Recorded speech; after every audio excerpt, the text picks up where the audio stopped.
There is a life's work in the portfolio of garden designer Arabella Lennox Boyd. 6 gold medals at Chelsea, 50 years of creating gardens for everyone from the Duke of Westminster to Sting and Trudy Styler. 50 years in which every new garden has been, and continues to be, a discovery.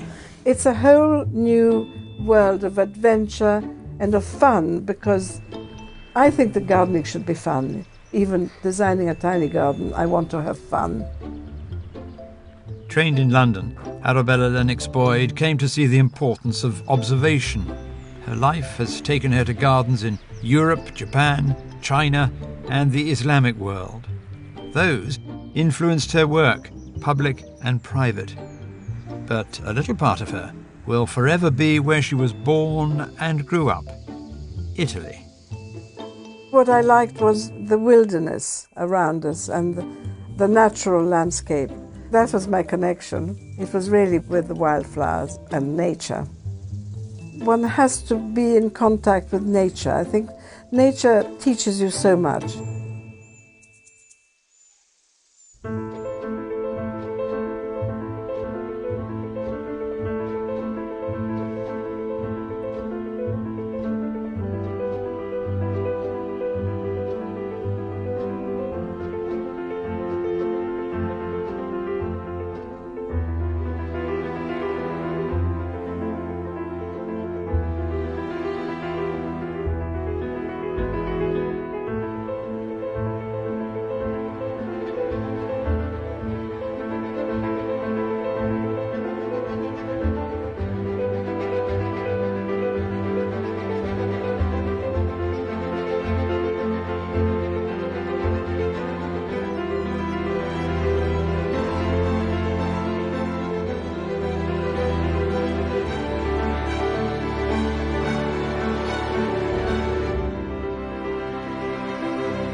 Arabella Lennox Boyd's life has been one of contrasts.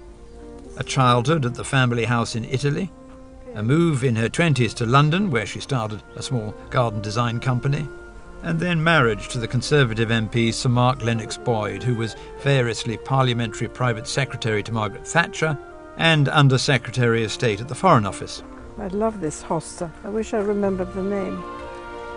Which is how she found herself in Lancashire, where Sir Mark was Member of Parliament for Morecambe and Lonsdale, with a new home, Gresgarth Hall. After Italy, was it a shock?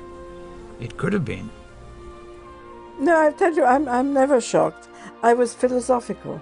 I've always wanted to have a country house, and my husband, it's his career. He said, I'm really worried about the climate being so different for you. And my reaction was, look, I've moved from Italy to England. Whether it's a bit colder or wetter, it doesn't make any difference to me.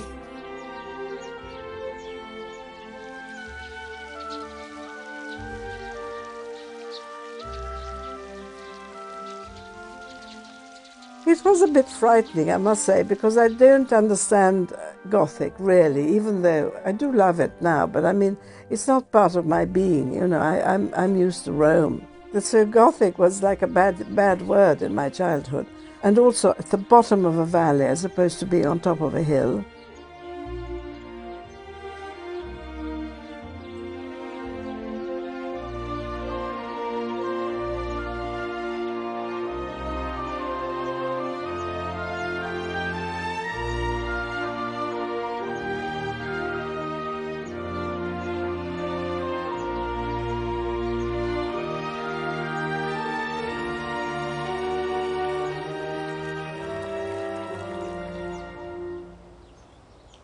The hills that surround the house are like a corset in a way, and because it was so wild when we bought it, because it had been slightly abandoned, the owners had let it for years, so the whole place was very depressing and full of evergreens. And again, you know, I was brought up with olives and silver olives and the wonderful oaks. And, I didn't even have Quercus ilex, the home oak around me. So evergreens were not my favorite.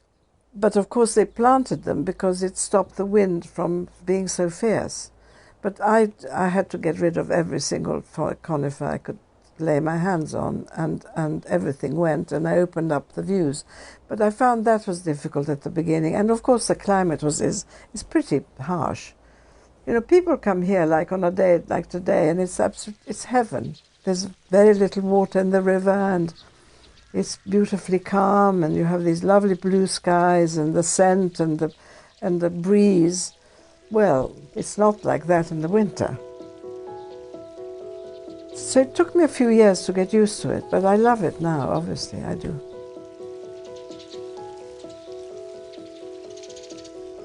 Gresgarth would, in time, speak to Arabella Lennox Boyd's skill as a designer.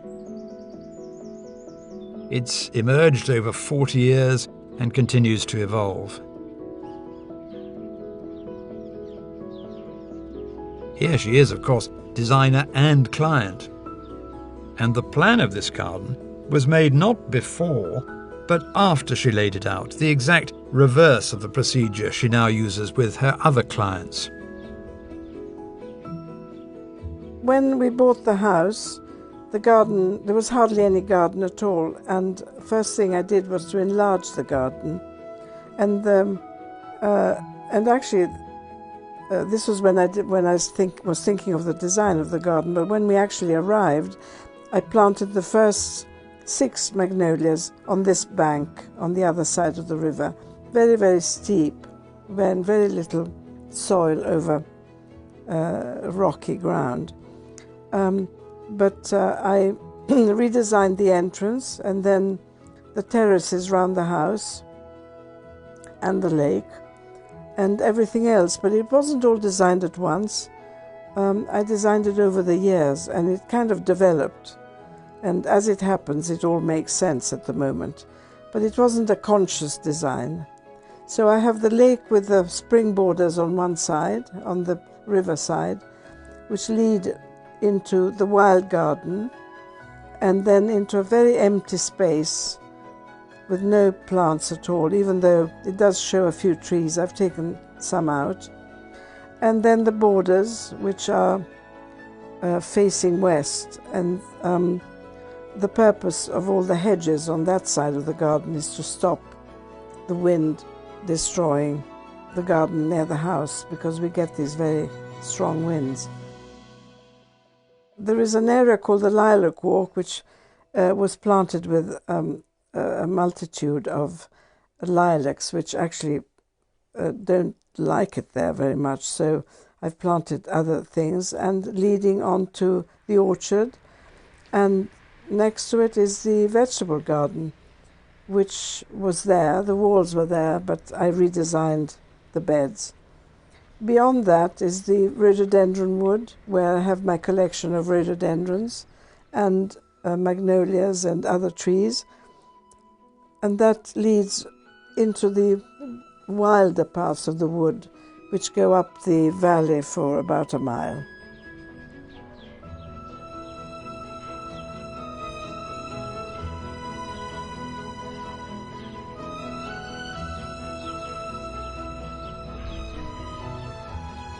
In committing what she'd done at Gresgarth to paper, a kind of ex post facto plan, Arabella Lennox Boyd was codifying her design principles. Some of those had been created as she went along, but some had been there from the time in her life when she'd embarked on a career in garden design.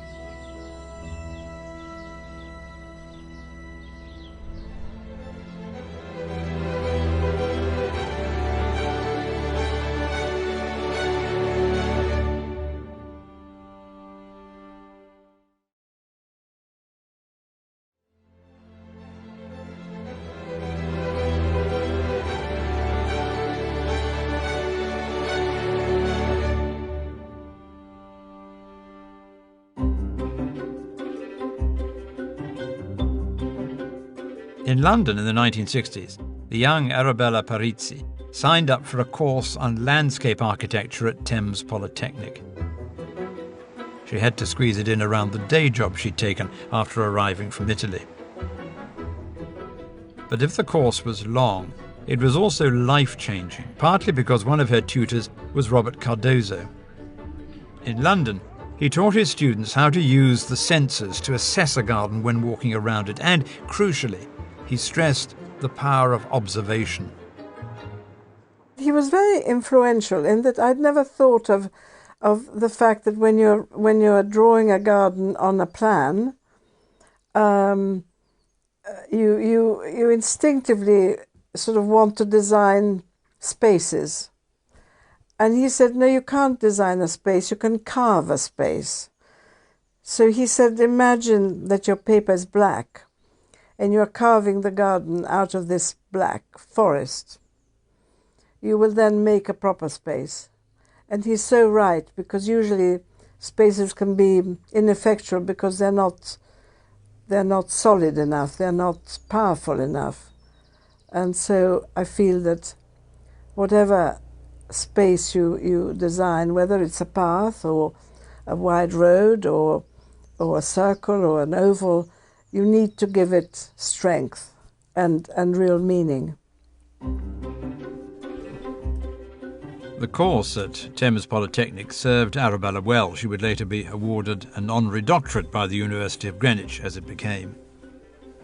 Her life, full of awards, would also see her made a trustee of Kew, the Chelsea Physic Garden, the Yorkshire Arboretum, and English Heritage.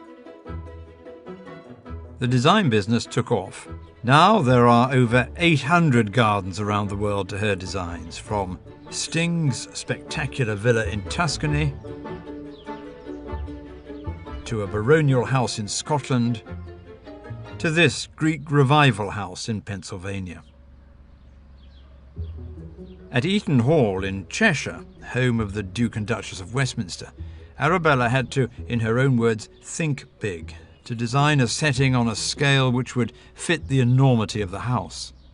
That was over 30 years ago, and the first thing she did was to produce a master plan for the 89 acres, covering not only how the 15 main gardens would look, but also how the whole area would be managed, down to the number of times a year the lawns would be mown.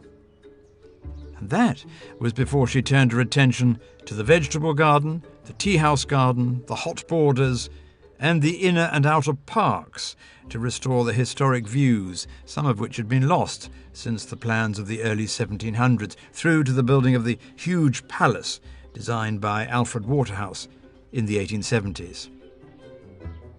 This is the art of the designer at another level, and the result is spectacular. Arabella still goes back regularly. Eaton Hall's progress has mirrored her own career. There is no doubt that she relishes a challenge. In the Isle of Wight, there was an opportunity to work in a different climate with new and different plant palettes, but also something that hadn't bothered her at Eaton Hall: a garden on a cliff, exposed and windblown.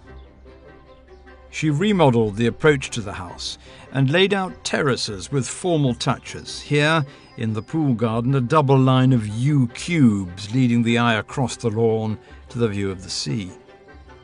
The main herbaceous borders are made up of 6 square beds, but they give the impression of being 2 continuous borders. Those taxus hedges at the back are staggered so that you can walk between them into the woodland beyond. Everywhere there is the mixture of formal and informal, between the architectural aspects of garden design and relaxed areas of wildflower planting, for instance, a combination all designers strive to get just right. With success came opportunities to travel, to see gardens in the Islamic world, in China and in Japan, where a tour in 2008 made her think. They are so sophisticated in their thinking and their sort of single-mindedness about what they are actually trying to describe or design or plant, that it's where the light catching a stone is very important. The shape of a tree is vital. The condition of the grass or the moss is also vital. And so it made me think that maybe we're rather clumsy. I mean, I felt very clumsy coming back and seeing, that really what I do is that I just, I plant things where I think they look nice, but I don't really stop and think, well, how will that look in the evening, or how will it look in the winter? And so that, taught me a little bit of that. But of course, I'm not Japanese, and I'm European, and I'm Italian, and so my character is what it is. But it did make me want to, for example, prune trees in a proper way and see shapes in the winter and respect the light of a place and the view and the feeling of the countryside. So I maybe just went a little bit beyond what I was before. Back home, Arabella Lennox Boyd had developed a style. When I go on site, the first thing I go round it, trying to understand what's growing there and the existing design and why it was done. And then, of course, I start thinking of why I don't like it, why it has to change. And I also assume it has to change, otherwise people wouldn't call me in. And usually I'm not called in to do little borders. I've never done that. I've been so lucky.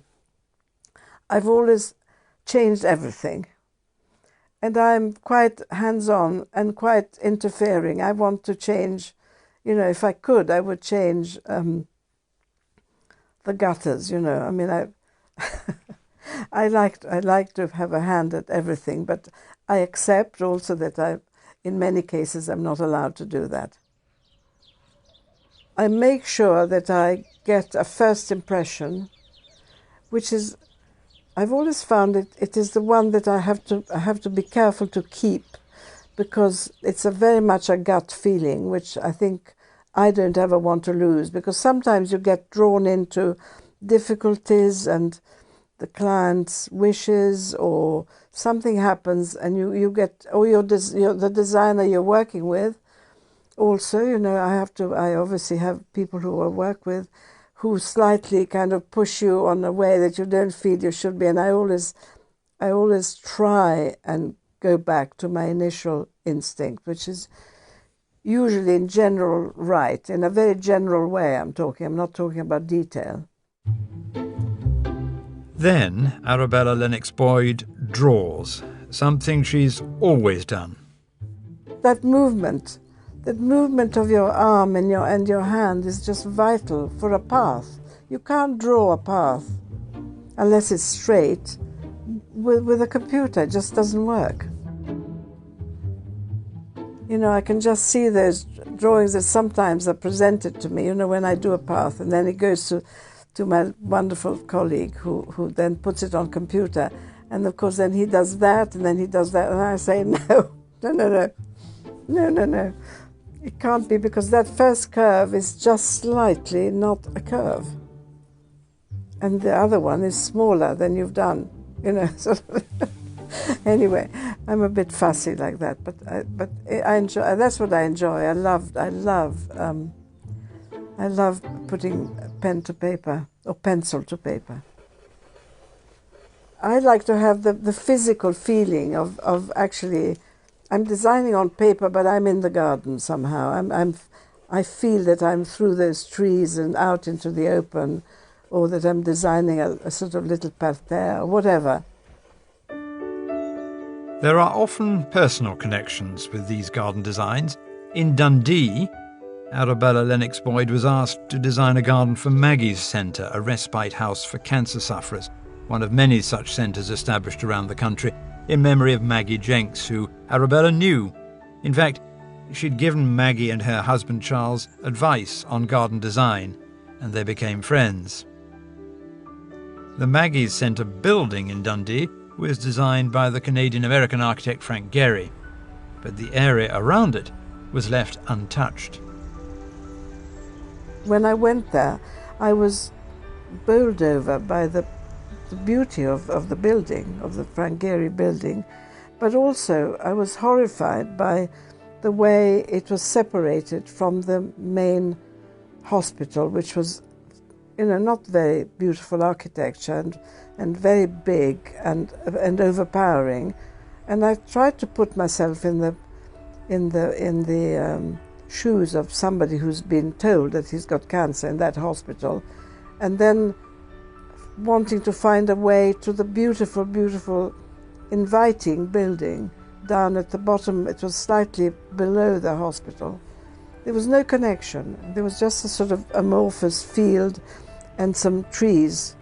So the first idea of connecting the two was to create this space with the labyrinth, where I thought it's a design I love and I often use.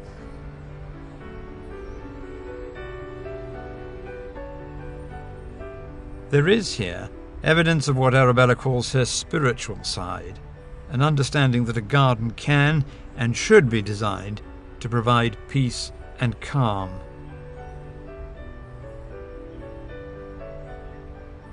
Reflection has been important to her, and that informed her work in Dundee, a tribute to her friend.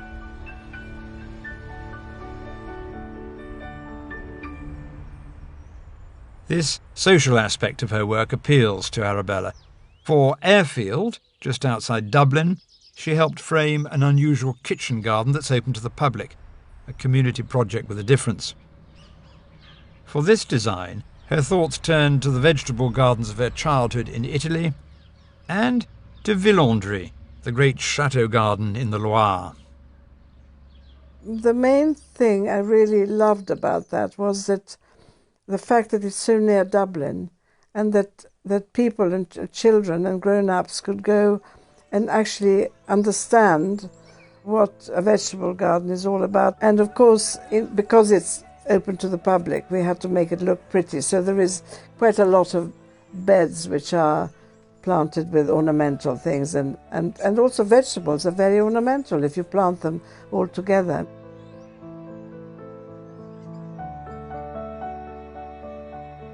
In London, there was a commission to create a garden at the new Serpentine Gallery in Hyde Park, designed by the British-Iraqi architect Zaha Hadid, a garden with which, like many of her projects, she's still involved. I like going back because you get these sort of wonderful impressions and experiences, but I do go back, yes. I do go back, and I did, and I was very impressed by what it looked like. We have a very good gardener who looks after it, and very important for a herbaceous border, because herbaceous borders are very indisciplined. They do what they want. So you have to keep an eye on them and kind of stop them doing what they want sometimes. Returning frequently to the gardens she's created to check that everything is just so is a thread through the story of Arabella Lennox Boyd's design career. She keeps an office in London, though you get the feeling that most of the details are in her head, an encyclopedic knowledge not only of plants, but also of the design of the scores of gardens she's made over 5 decades. But there is one particular garden to which she's drawn more than any other, the Palazzo in Italy, where she was born, which stayed in her family and which is now in her care.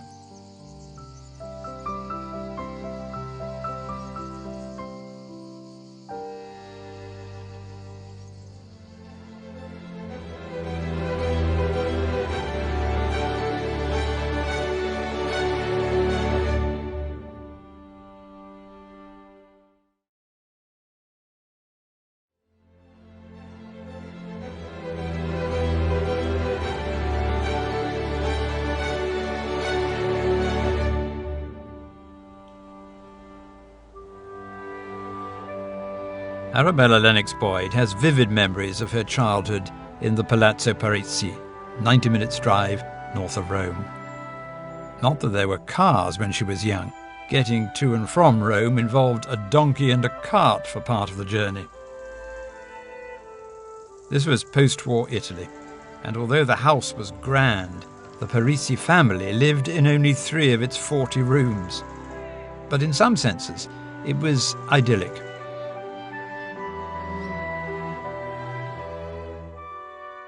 First of all, I was free. You know, I could go and where I wanted. My mother would literally sort of open the front door and out I would go, and I would have all my friends in the village and we'd go for walks. We did everything on foot, of course, or on a donkey.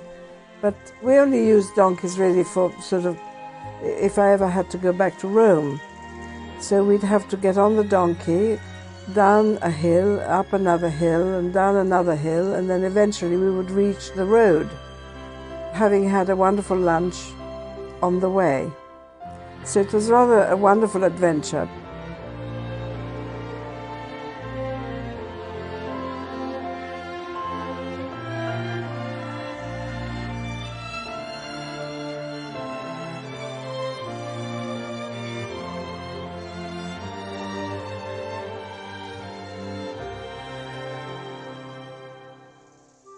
It was here on a hilltop between Rome and the Apennines that Arabella's love of nature was nurtured, that she came to love the rhythm of the seasons, the wild flowers, the freedom of the empty countryside, the genius loci, the sense of place, and the views.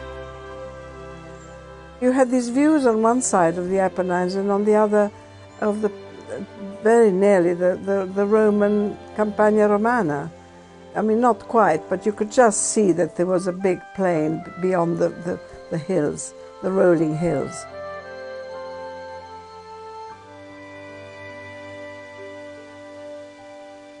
One has to be in contact with nature. I think nature teaches you so much. First of all, it teaches you patience, which people are very impatient. I'm very impatient too. But on the other hand, I do know to wait, because you have to wait. You know, you have to. You're looking at a plant now, and you say, I'm going to prune it, and then you have to wait for the year after to see the result. So everything, there's always a waiting time. You have to be quiet, and you have to let nature take its course. Though she moved to England, Arabella spent all her holidays in Italy. Her children came to love this place as she did. And looking back, she admits that her early observations, including those made on trips to Rome, informed her later career as a garden designer. I had a wonderful girl that looked after me when I was about 6 or 7, who actually took me round Rome and showed me all the sights, and that was very influential. And obviously, we did look at things. We didn't look at people. You're not supposed to look at people. It's quite rude to stare at somebody, but you can stare at a building or a view or the Tiber, with all the wonderful buildings surrounding it. The center of Rome has remained the same as it was ever. I mean, we have a big print of Rome which is dated 17-something, 1780 or 1760, I'm not sure, I can't remember exactly, but it's exactly like that. I mean, nothing has changed. So you are surrounded by amazing buildings, wonderful squares, proper spaces, views into lovely courtyards, vistas, and of course the wonderful sculpture. And so, I can't say that it was a conscious thing, but it definitely has is in me. I just know it is, because if you look, and I was taught to look very early on in life, if you look, you take so much in that you don't even, it's sort of subconscious. It was not only the classical antiquity of Rome that impressed Arabella Lennox Boyd. She fell in love with Ninfa, the estate south of the capital, its Roman remains rescued from dereliction in the 1920s by the Caetani family.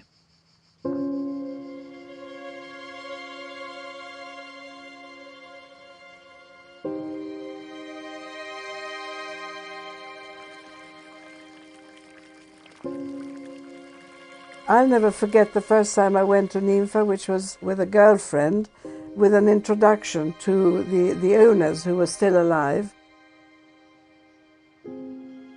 We just arrived unannounced in a very Italian way, you know, we just assumed that we would be allowed to go in. And they were having lunch, which was very embarrassing. But anyway, they were incredibly kind, and they opened the door and they said, yes, come in. And it was like walking into paradise.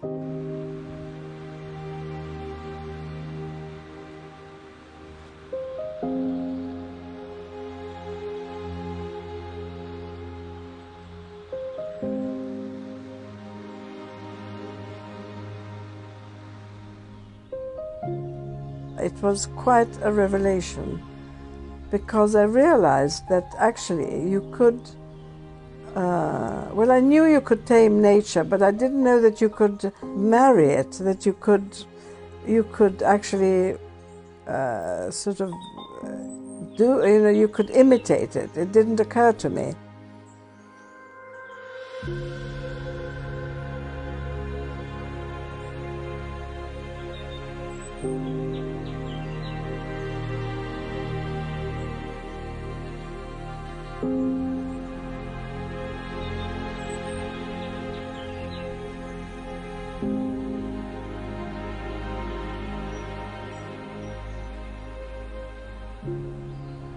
You didn't expect to suddenly be confronted with water, the sound of water, the scent of flowers, and these amazing ruins of the Byzantine city which was there, covered in roses, and roses tumbling in the water. I mean, it was just magic.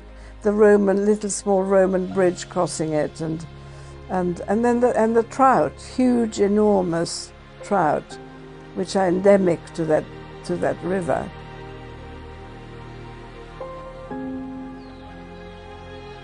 It was absolutely magical.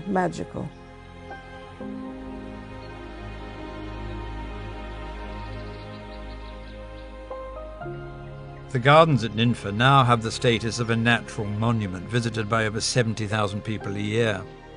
They are at one end of an arc which describes Arabella's connections to Italy, Ninfa, Rome, and the Palazzo Parizzi, where she is surrounded by memories of her mother and father, where she redesigns the garden from time to time, and where perhaps she has time to reflect on the gardens she's designed all over the world.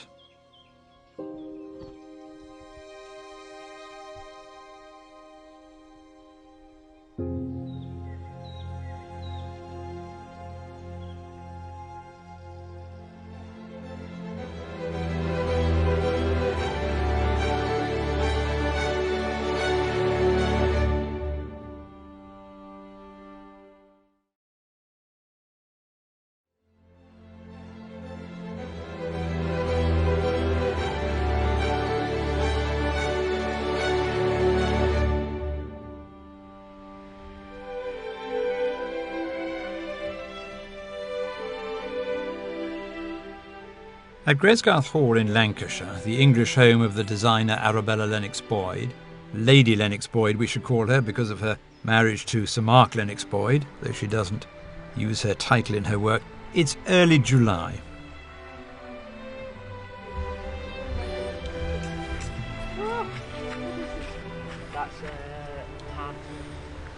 Arabella is just back from London and has 2 or 3 days before leaving for Italy to check on her ancestral home. It's an opportunity to talk to the Gresgarth gardeners, to find out how plants are doing, what needs tweaking. This is where I'm trialling out plants put together in a more casual way and mixed with various grasses here which do well in this part of the world. I.e. in this very wet weather. And it's rather wonderful to see it growing so well and looking so healthy and full of flower. And to consider how very different it all is from the day she stood here and thought about what it should look like. Robert Cardozo's advice about carving out came to mind. I redesigned everything. I redesigned the whole lot. It was very depressing. There was no garden, and the whole garden sloped down towards the river, so the house was sort of perched on a slope, but in a sort of very unnatural way. So the very first thing I did was to carve out all the terraces. I mean, there was a little terrace, but it was very narrow and no flowers and nothing. And I suppose in my mind the bad weather and the depression of being down the hill was exaggerated, but I felt I need the house to rise out of a garden. So that's what I designed. I enlarged the terraces, I built some steps, and I carved out the garden, which is flat round the house, and that is my little formal Italian sort of imprint, because then as you move away, you simply have to go into what nature's given me.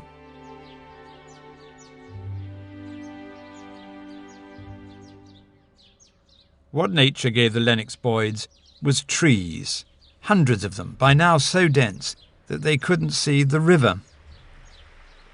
There were three aims early on: to remove evergreens, to vary tree types, and to plant magnolias.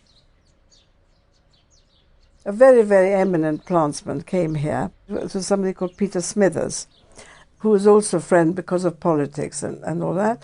And he was a great plantsman and had a wonderful magnolia collection in Switzerland, which I'd seen. And I said, Peter, just please give me a few names of more magnolias. I planted 4 or 5, but I'd like to have many more. And also maybe give me some ideas of what trees I should plant. And he said, magnolias? No, never. They'll never do here. Just concentrate on alder and birch and willow. To which I said, my dear, no. And off I went, and I started my collection of magnolias, of which I have about 300 or 400 now. That rebellion paid off, and later, as a trustee of Kew Gardens, Arabella Lennox Boyd's knowledge of trees was expanded to the point where she could make wise choices about tree planting at Gresgarth. I was told by my great friend John Simmons, who was the curator at Kew, that I should concentrate on plants that come from China as opposed from South America, because China, Sichuan in particular, or Yunnan, has got the same climate as we have here. And so I started concentrating on that and learning about that. And of course, then I started traveling, which meant that I saw these plants in the wild. And so it's become a great passion, and throughout this adventure, really, in learning about trees and where they come from and their importance and their beauty and whatever, I then started collecting. It's a whole new world of adventure and of fun, because I think that gardening should be fun. I really, even designing a tiny garden, I want to have fun.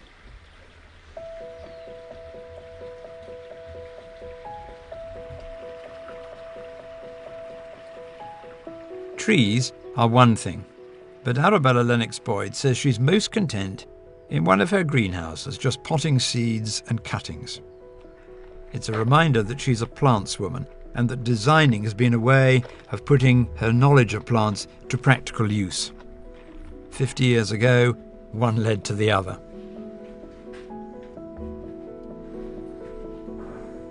If there's been a constant in her career, it's the fight against nature. At first, she thought it could be tamed. Now she concedes it can't. And Gresgarth is a good example of that. You can't fight it. You can't fight it even in a tiny London garden. I was thinking of that the other day in my garden. Suddenly, everything is too big.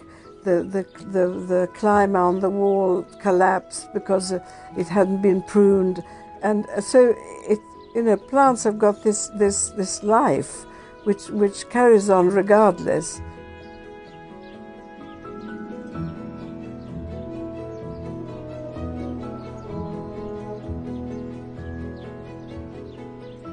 of course, here we have a very, very strong. The whole place is immensely strong. And you're constantly fighting against it. You're keeping all the weeds away. You have the river that breaks its banks because it's rained too much. There's nothing you can do about that.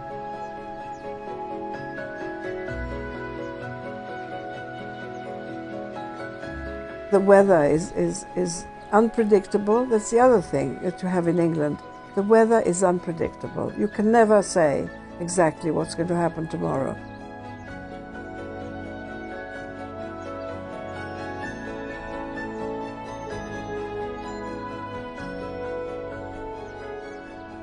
You have to accept that you can't control the growth of plants, you can't control anything in nature.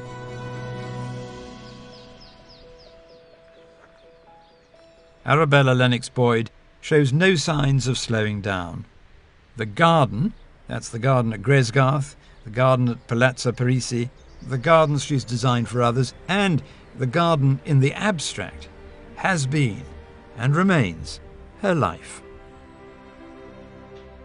The one thing I have learned is that you have to detach.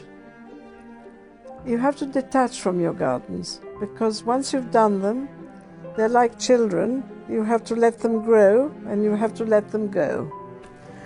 Very difficult.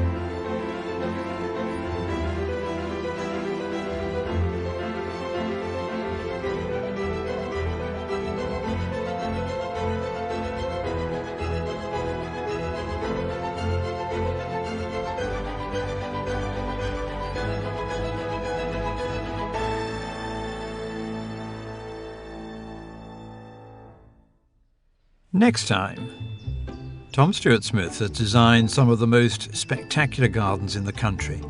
Many imagined first on paper, most integrated to the landscape, and all aimed at bringing out the spirit of the place.